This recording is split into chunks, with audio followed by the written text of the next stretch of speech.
Hi there, I'm Brother Merrill, and this is Sunshine for the Soul Inspirational Stories. When I was a young boy, we moved into the very first subdivision of unincorporated Salt Lake County, Greenfield Village. They even put an article in the Deseret News about city people moving to the country. It was open country out there then.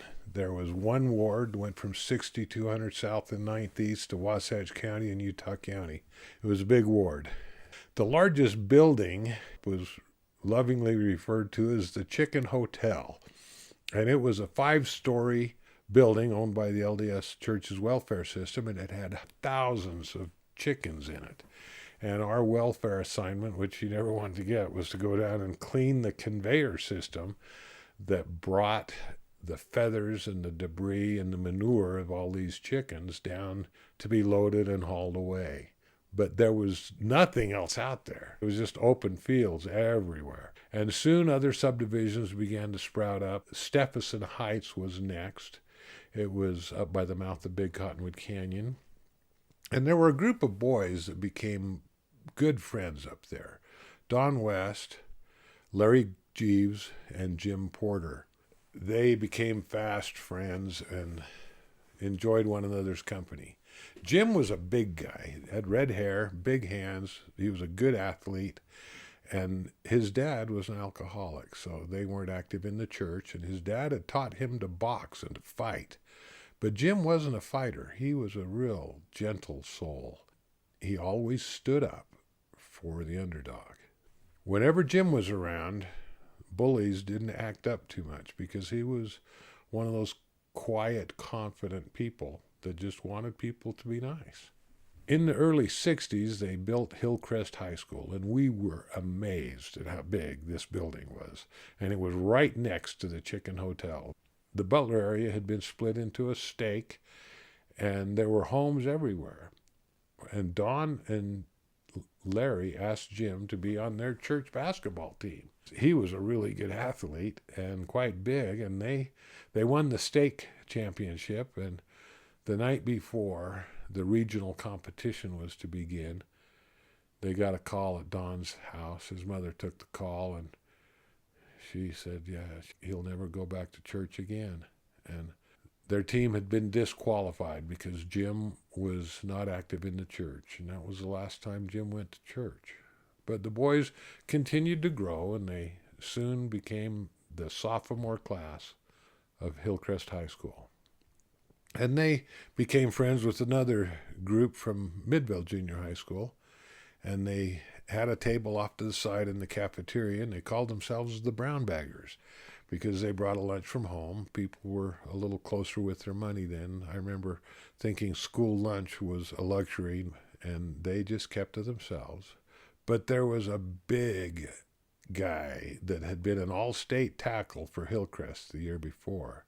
His name was Jack Bellows, and he, after a week of school, started to come into the cafeteria and look around, and he was had his chest puffed out and looking all studly, and he saw this little group of sophomores over there, and he walked over to their table, and he snatched a sandwich out of one of the kids' hands, and he took a bite, and threw it back at the kid. He says, "This tastes like crap. Did your mom make you a crap sandwich?" And all the boys just kind of keep their heads down and be quiet, and Bellows would leave.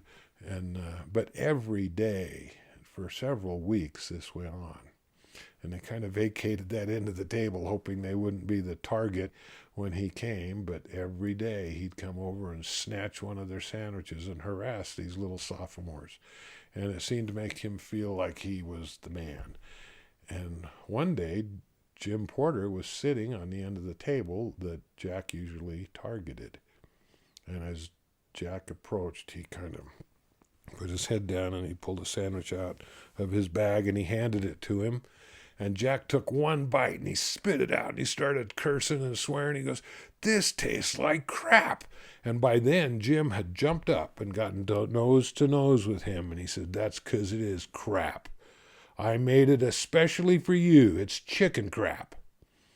And the afternoon before, Jim had gone over to the Chicken Hotel conveyor system, and he'd carefully scraped some chicken manure into the wax paper he'd saved from his sandwich that day. That night, he took 2 pieces of Wonder Bread and made a nice sandwich and wrapped it up tight and put it in the bottom of the bag and kept all his food separate from it. That was the last time that Jack Bellows bothered the brown baggers. Another story I'd like to share comes from a Chicago newspaper, and it describes a situation that took place in a Northwest Railroad station one hot summer afternoon. This heavy-set large man came running up the stairs into the station. His arms were full of packages. As he came into the station, the train was announced that it was departing now. He began to boisterously run through the station, yelling at people to get out of his way. He had to make that train. And pretty soon every eye in the station was on this huge, sweaty man. His tie was down. His coat was open. He was struggling with all these packages. He was running as fast as his chubby legs would carry him. And as he watched the train nearing the end of the platform, he was able to get to the end, and a tradesman reached down and helped pull him up, and he turned and waved triumphantly at the crowd. Some jeered, some cheered. Some people paid off the bets they'd made because they'd been wagering either for him or against him. And then he made his way and found a seat in the last car. And it took a while for the conductor to get to him. And when he got to him, the conductor took his ticket and said, "You're on the wrong train. This is a non-stop Milwaukee Express." And the guy said, "Well, there's one comfort about it. Those idiots in the station will never know I fooled them. They'll think I caught the right train." I thought, here's a classic situation. The guy thinks these people are idiots, but he's more concerned with what they think of him, his public image, than where he's going, the progress and achievement that he's actually making towards what he wants to accomplish that day. I have another story. It takes place in the late 1880s and early 1890s. Brother O.H. Snow had gone on a mission and served an honorable mission and returned several years later to find the country in a severe depression. His mother had been widowed when he was 10 years old, and they had struggled with his ward to support him while he was out on his mission. And when he returned, he wanted to get on with his life, and he couldn't find a job. He couldn't find a job anywhere. There were no jobs anywhere. But he met some guys who had signed a contract to haul wood for a new mine in Delamar, Nevada. And they were building a huge refinery to handle the smelting for the mine, and they needed a lot of wood. And so with a couple of older men from his ward and several guys his own age, they made their way down to Delamar, and they were able to secure a contract to haul 500 cords of wood, and that's a lot of wood. And they didn't have chainsaws back then, so they went into town, and they hired choppers, they called them, men that were swinging axes all day long. Those guys must have had shoulders. But they hired a bunch of choppers, and these guys went and formed a camp, and they began to chop wood and to pile it, and then haul the wood into the refinery. And they worked for 6 days, and on Sunday, Brother Snow got up and he watered his horses, and he gave them a little grain, and then he turned them loose in the field. And the foreman, the older man from his ward, came and said, "What are you doing, Brother Snow? We've got to work today." And Brother Snow said, "No, it's Sunday." He goes, "It doesn't matter. We're out at a mining camp. There's no churches around here." And Brother Snow said, "Listen, I've been on a mission, and I've been testifying to people about the importance of living the commandments. And I'm not going to break the Sabbath day commandment." And so they got in kind of an argument about it, and finally all the men were ganged up against him, all of his friends and the older men from his ward, and they said, "Well, then we're going to split sheets here. We'll measure up the pile, and you take your portion, and you can go make your own camp. You can go get your own choppers."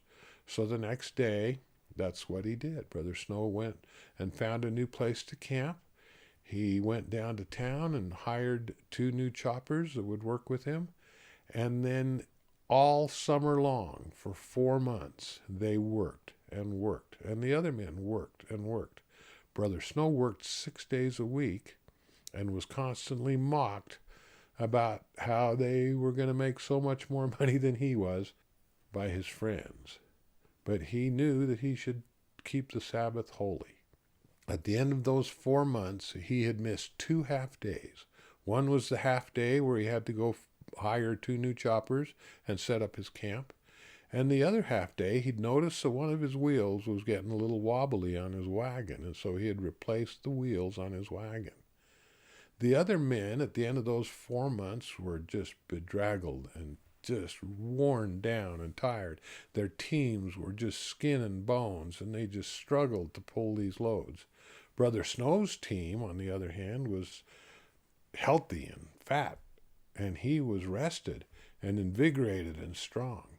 And at the end of those 4 months, he made $25 a month more, hauling 12 loads a week and resting on the 7th day. So he made $100 more than the men in his ward did. Like Jim Porter, Brother Snow had a confidence. His confidence wasn't in his ability to defend himself and to stand up and be strong, but his confidence was in keeping the Lord's commandments. And he knew that he would be blessed by the Lord. And he cared what the Lord thought of him.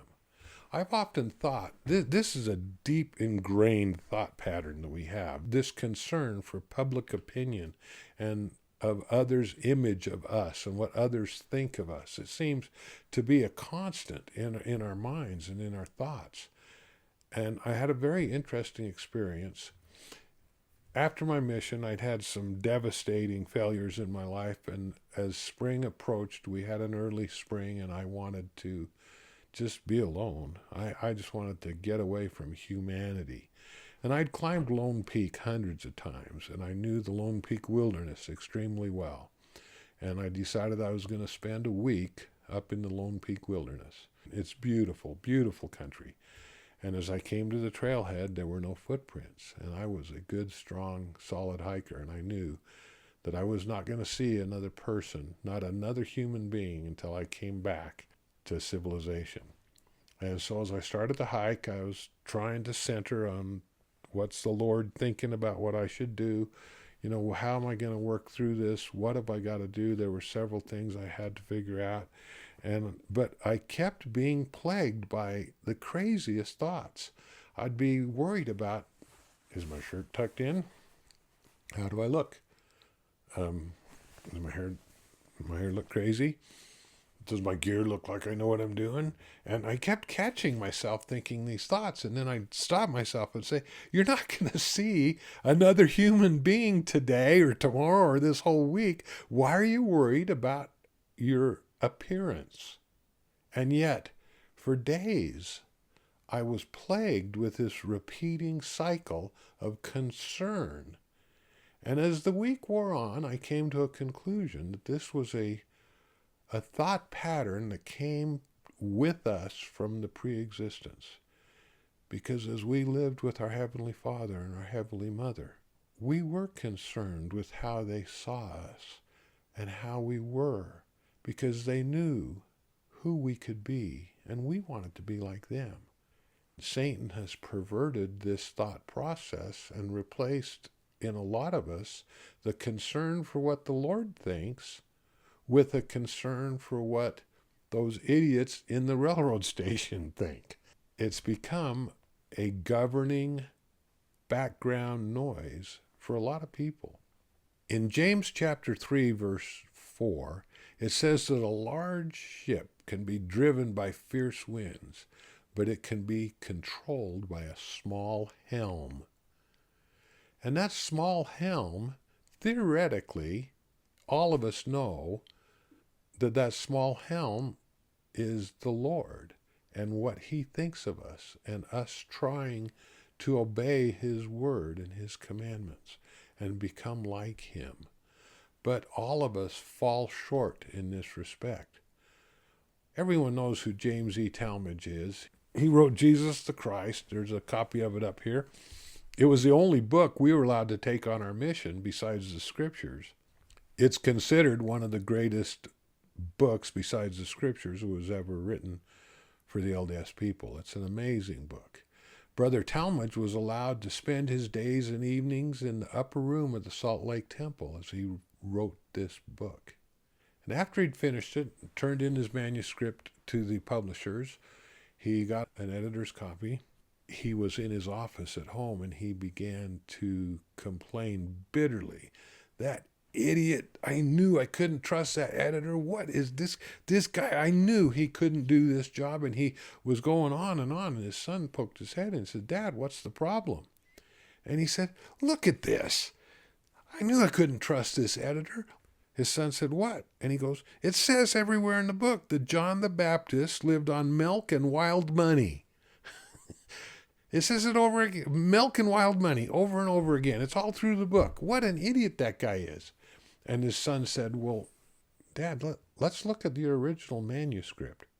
And so they got it out and looked at it, and sure enough, somehow Brother Talmage, with all his inspiration, and he was doing a lot, so it's easy to miss a detail when you write a book. I thought it was a very interesting story. Here's this highly respected spiritual giant, an intellectual, amazing spiritual man, and yet he's concerned with what others are going to think if his book has one typo with one letter that says money, not honey. So I think we're all victims to that thought process. The last story I want to share is about my daughter Janie. We lived in a wonderful neighborhood down in the river bottoms in Provo, and Janie could just pedal her little bike around and was friendly with everyone. She had friends on our cul-de-sac and on the next street over. She was a friendly soul and just loved everybody. When she was in first grade, we had a boat, and we frequently went out on Utah Lake. And on the 24th of July, several of the neighbors that had boats, 3 other neighbors with boats, decided we'd all go out to Utah Lake. And I spent a lot of time. I like Utah Lake. A lot of people don't. But we would always go straight across the lake over to Pelican Point, where the water was deeper and more clear. And if we went through a little green slime, we didn't worry about it. We had a lot of fun. And you try to go to Deer Creek or Jordanelle on 24th of July, and you can walk from boat to boat. But out at Utah Lake, we had that whole side of the lake to ourselves. And we were having a great time. And just after lunch, one of the families decided that they had to leave, and their 6-year-old son Wendell decided that he wanted to stay with us on our boat because we were having fun. We were towing the kids in tubes, and they were having a blast. And so the 3 other boats stayed, and they left, and before long a black cloud came over Lake Mountain. And if you've ever been on Utah Lake in a storm, you know what I'm talking about. Before long, it started to get serious, and we decided to turn and head back across the lake to the marina, and one of the boats broke down. And we worked on that boat. It was an older boat, and we couldn't get it going. And by the time we gave up, the storm was upon us. And the waves were 3-4 feet high. And usually when the waves are that big, you kind of zigzag through the waves so you don't plow through them head on. But because we were towing this other boat, we had to just drive straight east, and the waves were crashing over the front of the boat, and everybody was scared, and this little 6-year-old Wendell was crying like a baby, and my wife scooped him up and wrapped him in a towel real tight and was comforting him and trying to make him feel better, and he just wailed and cried all the way across the lake till we got to the harbor and were safe. It scared all the kids and my wife pretty good. A few years later, in 3rd grade, Janie came up to me and she goes, Dad, do you know who the most popular guy in our class is? And I said, who? And she goes, Wendell. And I thought, well, that makes sense. He's an athletic, smart kid. She goes, but Dad, he is so mean to Dano. And that was a young boy that had some challenges on the other side of the river in our ward. Janie was concerned because Wendell was so mean to him, and all the friends, because he was so popular, were beginning to pick on Dano and make him feel like he had all these problems and he didn't belong there, and they called him all kinds of terrible names. This went on, and Janie would come home just disturbed. And finally one day I said, okay, Janie, because she was just this little frail little girl. I said, this is what you do. I said, next time Wendell teases Dano, you go put your arm around him and say, Wendell, do you remember when we got caught in that storm on Utah Lake a couple of years ago? I do. Do you want me to tell all your friends that story? Don't be mean to Dano. And I didn't hear anything else about it. She told me she did it. In 6th grade, Jenny came up to me with a big smile on her face. She goes, Dad, do you know who the most popular guy in our school is? It's Dano. And she had stood up for what was right from a position of strength. And she had shown love and kindness. And that love and kindness became contagious in that school. And instead of mocking that boy with the problems, he became the most popular boy in the school. We live in dark times. You can turn on the evening news and see prophecies being fulfilled. One of the prophecies I've always been very interested in is 3rd Nephi, chapter 20, verse 16, where the Savior repeats a prophecy that has been given all through the Old Testament and the New Testament and the Book of Mormon. He talks about a young lion that'll be like a beast in the forest, and it'll go forth and none can deliver. And I've always thought, who is this young lion, these descendants of Jacob? Who are they talking about? Well, I developed an opinion about the cross-references. Most of them just go to places in the Old and New Testament, Book of Mormon, where that prophecy is reiterated. But there's one that clarifies who the young lion is. And it, for a long time, was D&C 87.5. But I always felt like it should include verse 4 in the clarification. And here, when all these riots started, these BLM things that have been taking place for several years now started, the church changed that cross-reference to include verse 4. So it's D&C 87, 4 and 5. And that tells us that we are living in the last days, that we are watching these prophecies. We're living in dark, dangerous times. We have become very divided. It seems like people are divided for crazy reasons. A sports team, if you like a different NBA team than I like, you're my enemy. Or politics, if you like a different presidential candidate than I like. Or health opinions about whether or not I should be vaccinated. There's so many things. It's crazy. For religion, ethnicity, sexual preference, identity, or there's so many things. And I've seen several stories where people have killed another person because they were dissed. D-I-S. They were disrespected. And I thought, that's crazy to think that someone would kill someone else or harm someone else because they felt like they didn't respect them. Like that's going to make me respect a guy. That's the way things have become. One of the blessings we're given in the temple is that we'll have the sword of justice that we wield can be a smile and a kind word, like Janny used with Wendell in the 3rd grade, because it can win hearts, it can win friends, and no matter what the divisions and the boundary lines are between us, if we arm ourselves with charity, the true love of our fellow man, we can survive and thrive in these troubled times. In D&C chapter 84, verse 88, it says that the Lord will go before us. He'll be on our right hand and on our left hand.